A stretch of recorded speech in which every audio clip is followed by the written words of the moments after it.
Ya, selamat siang menjelang sore ya. Di sini saya akan melanjutkan tutorial saya yang kemarin sudah 1NF. Sekarang kita akan melanjutkan tutorial yang selanjutnya. Dan ini teori database juga, termasuk dasar-dasar database. Judulnya yaitu Normalisasi 2NF, disusun oleh Ahmad Saifuddin, NLP 211012106. Saya sendiri sebagai pemateri, dan dosen pembimbing saya Bapak Rengga Asmara, Sarjana Komputer OCA dari Politeknik Elektronika Negeri Surabaya, dan jurusan saya yaitu Teknik Informatika. Oke, langsung saja. Di sini saya akan jelaskan tentang normalisasi 2NF. Apa sih yang dimaksud dengan normalisasi 2NF? Oke. Kemarin kan kita sudah membahas tentang 1NF. Kita sudah berbincang-bincang lama ya. 1NF itu apa dan bagaimana, tujuannya apa, kita sudah jelas. Dan teman-teman juga sudah lumayan paham ya, alhamdulillah. Oke, selanjutnya kita naik ke level 2. Untuk apa sih dinormalisasi? Saya tanya lagi seperti itu. Karena database kan kadang-kadang ada yang tidak stabil dan ada yang tidak normal. Maka dari itu, kita wajib hukumnya untuk menormalisasikan. Oke, mengerti kan? Baik. Tujuan normalisasi: satu, untuk menghilangkan kerangkapan data. Kembali lagi, menghilangkan kerangkapan. Maksudnya kerangkapan itu apa? Yaitu redundansi atau pengulangan data. Karena database itu tidak boleh ada yang double atau rangkap atau berulang-ulang. Saya jelaskan berkali-kali dari awal sampai sekarang. Database itu tidak boleh ada yang double atau rangkap. Oke. Selanjutnya yang kedua apa sih? Untuk mengurangi kompleksitas. Maksudnya kompleksitas? Ya database yang sangat ruwet atau tidak bisa dipahami atau dibaca. Karena susunannya tabel-tabelnya itu campur aduk, tidak bisa membedakan mana si A, mana si B. Nanti saya jelaskan di belakang. Ada materinya, oke? Lanjut. 3. Tujuannya yaitu untuk mempermudah pemodifikasian data. Ya jelas, semakin data itu kita manage secara gampang, gamblang, dan jelas, maka kita dalam memodifikasi juga akan semakin mudah. Contoh, dalam suatu database, misal database universitas atau kampus teman-teman semua, kan ada database mahasiswa, database guru, database absensi, database karyawan, database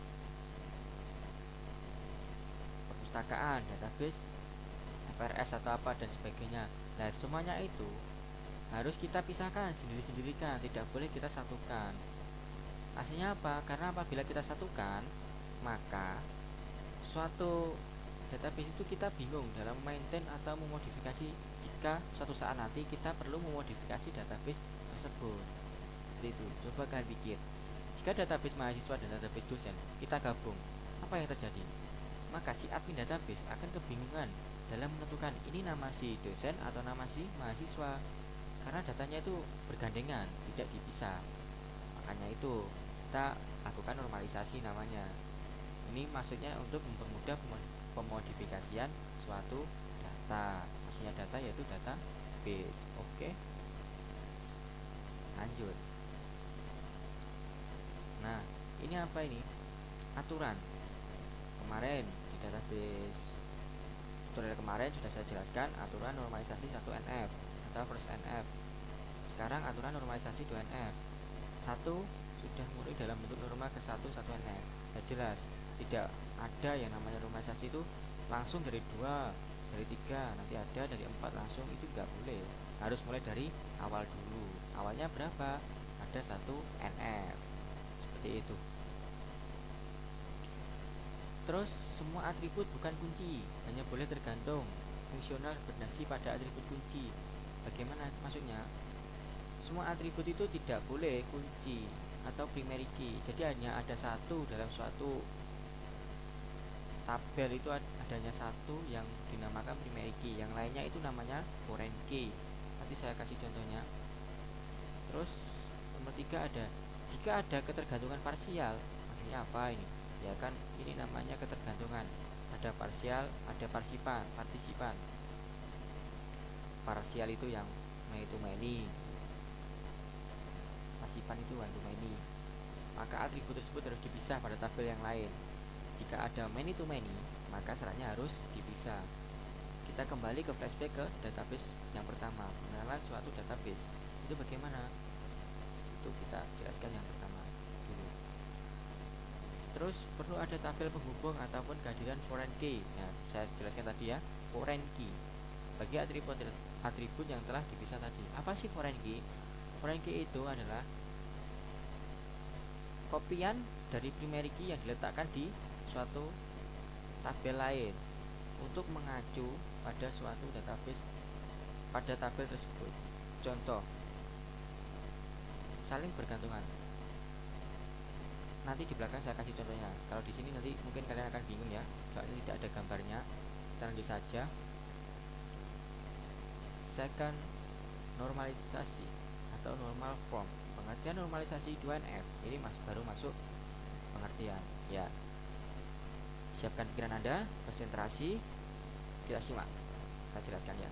Sambil dicatat nggak apa-apa. Mungkin ada yang perlu ditanyakan, langsung kirim via email atau apa. Oke, lanjut. Sudah dalam bentuk atau lolos 1NF. Kalau belum lolos 1NF bagaimana? Ya kita ubah dulu dalam bentuk 1NF. 1NF itu yang bagaimana? 1NF kemarin yang database itu harus satu per satu, tidak boleh ada yang rangkap. Misal satu orang memiliki dua alamat, maka dua alamat itu harus dipisah. Tidak boleh dipisah dengan koma atau digandeng, itu tidak boleh. Harus dipisah dalam satu baris kolom tersendiri. Itu contohnya. Dibuat berdasarkan full functional dependency, ketergantungan fungsional penuh. Maksudnya tadi ada foreign key, ada primary key. Normalisasi 2NF. Jika tabel berada dalam bentuk norma pertama dan setiap atribut bukan PK atau primary key bergantung penuh ke full dependent pada kunci primer atau PK, sehingga tidak ada atribut bukan kunci yang bergantung pada sebagian parsial kunci primer. Maksudnya gimana nih?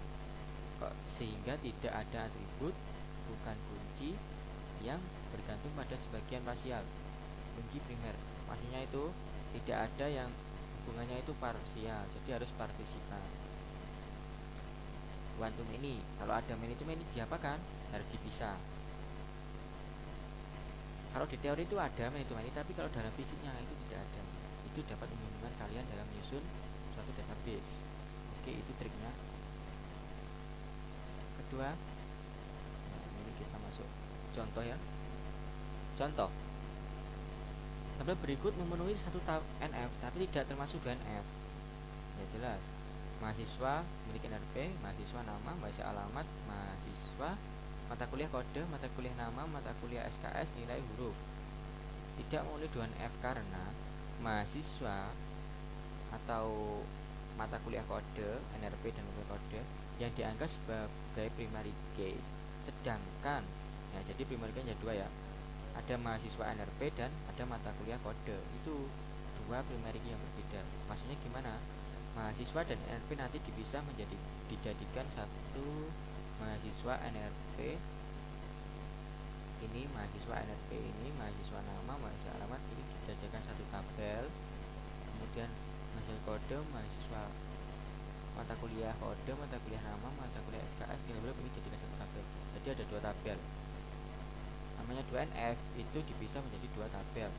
Kalau 1NF itu dipisah menjadi satu tabel. Seperti itu. Ini tidak memenuhi ya tadi. Karena apa?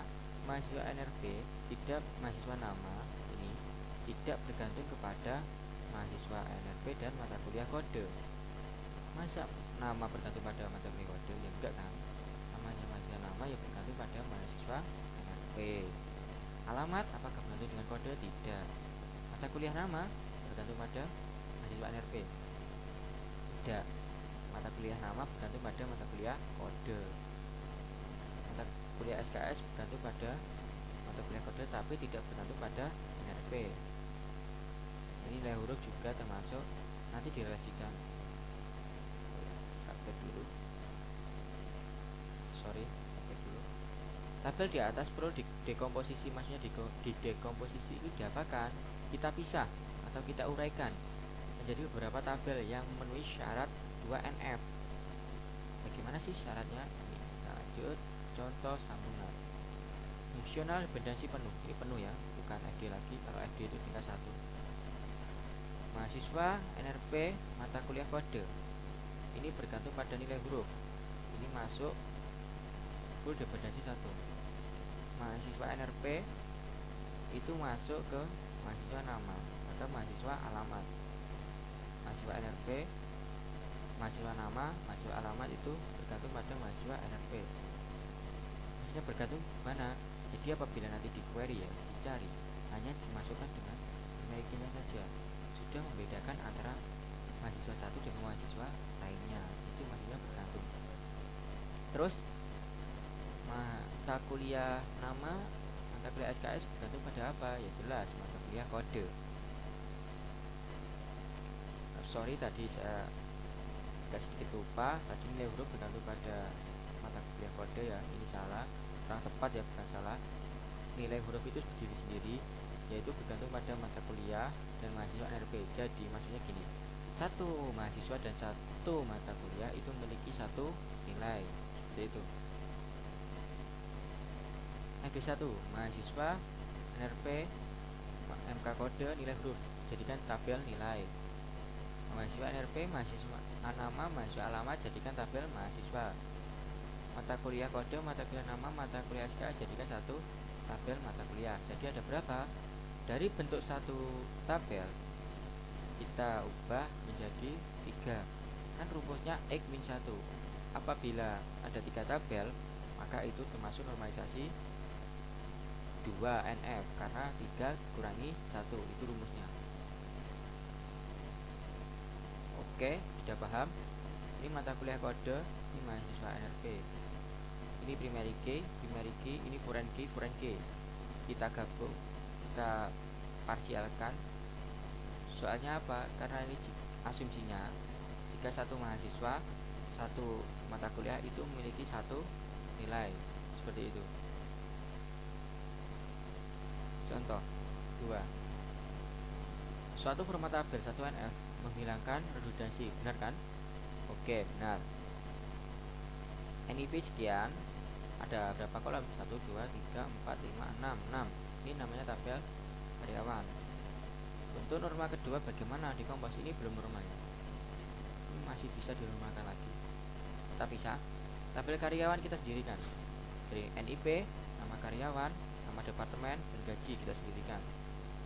Pengambilan kursus berdasarkan NIP. Ini foreign key ya. Ini khusus juga foreign key.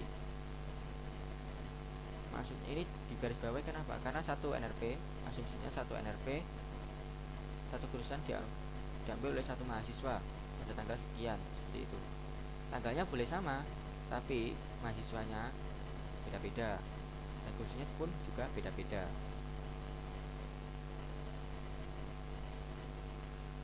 Oke,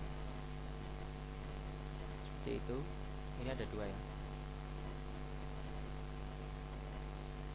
Ini juga bisa, 3 juga bisa.